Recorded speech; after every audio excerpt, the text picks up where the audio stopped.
New fallout in Hollywood, another actor fired amid allegations of sexual assault. Netflix dropping Danny Masterson from the show The Ranch following accusations of rape from years ago.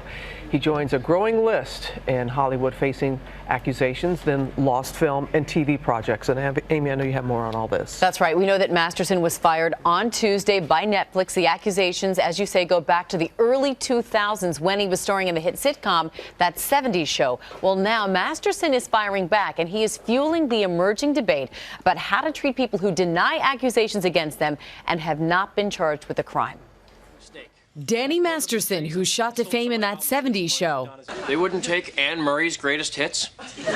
Was first publicly accused of sexual assault this past March when 3 women claimed he raped them in the early 2000s. Masterson was never charged with the crime and strenuously denied all the allegations.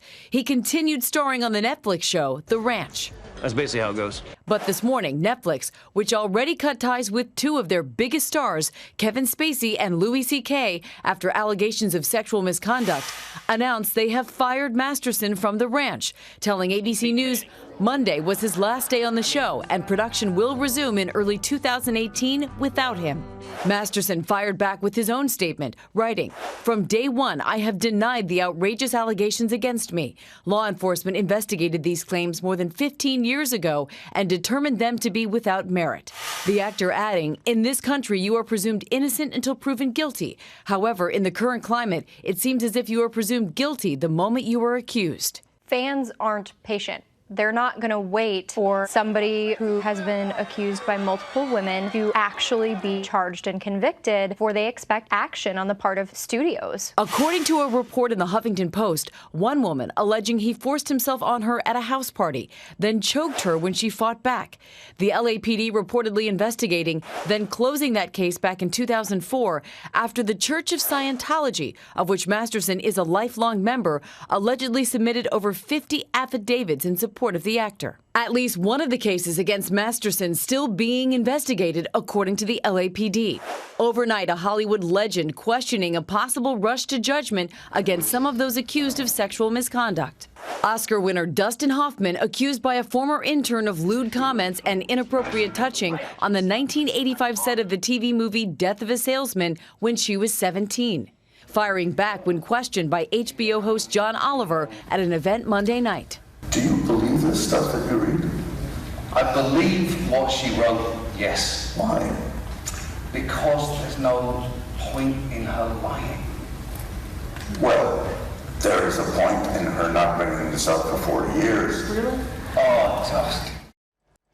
Now, Hoffman maintains he did nothing wrong. When the story first broke, he offered this statement: "I have the utmost respect for women and feel terrible that anything I might have done could have put her in an uncomfortable situation. I am sorry. It is not reflective of who I am."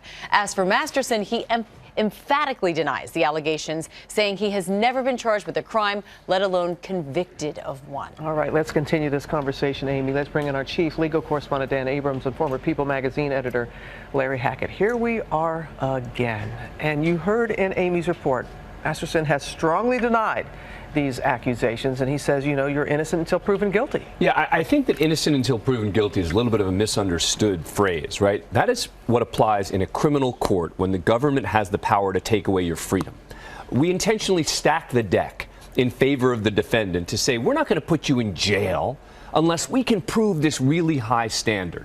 That doesn't mean the rest of society has to apply the standard of innocent until proven guilty. It means that the rest of society has to be careful about what they do. They shouldn't just be rash and take action against someone.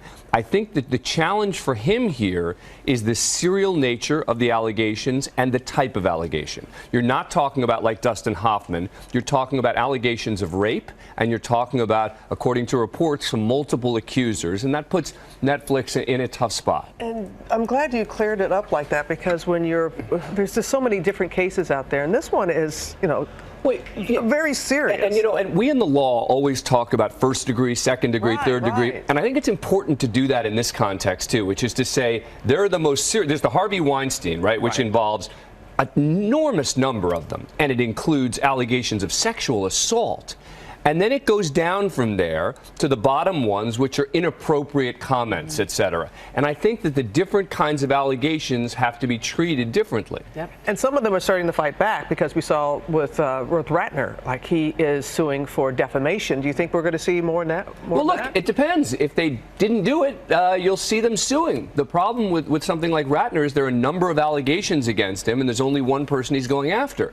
It's the serial nature is when it gets these guys into trouble, because then you have to say, Bill Cosby, for example, seems to want to cherry pick at times which ones might not have done it. You either have to say it's all not true, none of it is true, or not. And Larry, we've seen, though, Hollywood react very swiftly to these allegations and accusations. In part, is this about the fear of losing audiences? Sure. In the case of Netflix, that's a subscription service, right? It's a new brand. They're trying to get as many customers as they want. They want to be known for their programming, not for having stars who've been accused of sexual assault. So in their particular case, yes, they want to get away from this. You know, Hollywood, these organizations in Hollywood, these big media, the studios and the media organizations, are groping for some kind of bottom line, right? They want some order to this. And like as Dan said, it's sort of floating out there now, and you have incredibly serious criminal charges floating against, what are accusations of bad behavior. They want to see some kind of like floor set and a way to proceed. And right now they don't have that. So they're groping case by case by case, which means we'll be here again talking about it later on. Yeah, in terms of how to proceed, obviously the goal would be to prevent this type of thing. It seems unreasonable to think they'd be able to do a background check on everyone working on their set. So how do they ensure a safe workplace? I don't want to use too broad a brush, but the fact of the matter is, in a lot of the cases, most of the cases we're talking about, there are reputations that precede them, right? These are shocking cases, but in a lot of times we kind of know who these individuals are. You can do that. You can make some checks and get ahead of it as best you can right now. We need to do that. Absolutely. All right, guys. Thanks so much. Hi, everyone. George Stephanopoulos here. Thanks for checking out the ABC News YouTube channel. If you'd like to get more videos, show highlights, and watch live event coverage, click on the right over here to subscribe to our channel. And don't forget to download the ABC News app for breaking news alerts. Thanks for watching.